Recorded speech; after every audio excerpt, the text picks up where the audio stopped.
ஒரு புதிய மோட்டார் பைக்கில் வாங்கலாம்னு சொல்லி நான் ஷோரூம்ஸுக்கெல்லாம் கோல் எடுத்து பேசியிருந்தேன்.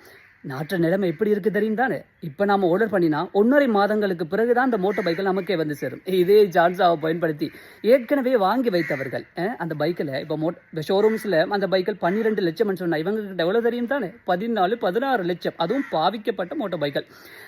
ஒன்று சொல்ல மறந்துட்டேன், பைக் எனக்கு இல்லை, வாப்பாக்கு. ஏன்னா ஏற்கனவே இருக்கிற ஸ்ப்ளெண்டர் ப்ளஸ் பைக்கில் அடிக்கடி டாக்டர் அதுக்கு தேவைப்படுவதால் வாப்பா கஷ்டப்பட வேணாம்ன்றதுக்காக அவருக்கு ஒரு பைக் ஒன்று வாங்கி கொடுப்போம்னு சொல்லி FZS லேட்டஸ்ட் வெர்ஷன் சீரியல் 4 ஒன்று எடுப்போம்ன்றதான் ஐடியா. எனக்கு சந்தோஷமாக இருக்கட்டும் வாப்பா. இப்போ ரெடி கேஷ் கொடுத்து இப்போ எடுக்கணுமென்ற ஐடியா தான் சொன்னால். இப்போ ஆர்டரில் கொடுத்த 1.5 மாதத்துக்கு பிறகு வந்தால் நான் ரிட்டர்ன் ஆயிடுவேன் இன்ஷா அல்லாஹ் துபாய்க்கு. ஸோ பாப்பா இங்கே ஓடுறதை நான் பார்க்கணுமென்றதுக்காக தான் இப்போ ரெடி ஆகிட்டு எங்களோட அம்பாறை மாவட்டத்தில் இருக்கிற ஊர்களுக்கு, குறிப்பாக எங்களோட ஏரியாவில் சாய்ந்த மருதுலெல்லாம் பைக்கெல்லாம் நன்றாகவே இருக்கும். ஸோ இருக்கிற ஒவ்வொரு ஊருக்கும் போய் பைக்கை பார்த்து புது பைக்கு எடுத்துன்னு வந்து வாப்பா கொடுக்கணுன்ற ஐடியாவில் வாப்பாவோட நான் இப்போ போகிற ரெடியாக இருக்கிறேன்.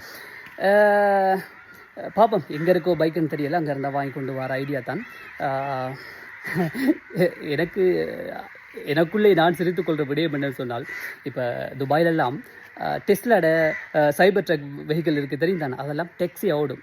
ராயல் என்ஃபீல்டு எல்லாம் நைட் 1 மணி போனாலும் நீங்கள் வாங்கலாம். உலகத்தில் எந்த வாகனம் புதிதாக உற்பத்தி செய்யப்படுகிறதோ அது உடனடியாக அடுத்த நாளை துபாயில் வாங்கிக்கொள்ளலாம். அப்படியாக இருந்த இடத்திலிருந்து வந்து நான் இப்போ FZS பைக்குக்கு மாவட்டத்தில் இருக்கிற ஒவ்வொரு ஊராக தேடி பைக் தேடி எடுக்க வேண்டிய நிலைமை இருக்குன்னு போதுதான் சிரிப்பாக இருக்கிறது. பார்ப்போம் பைக் எங்கே இருக்குன்னு சொல்லி இருந்தால் எடுக்கிற வாரேன்.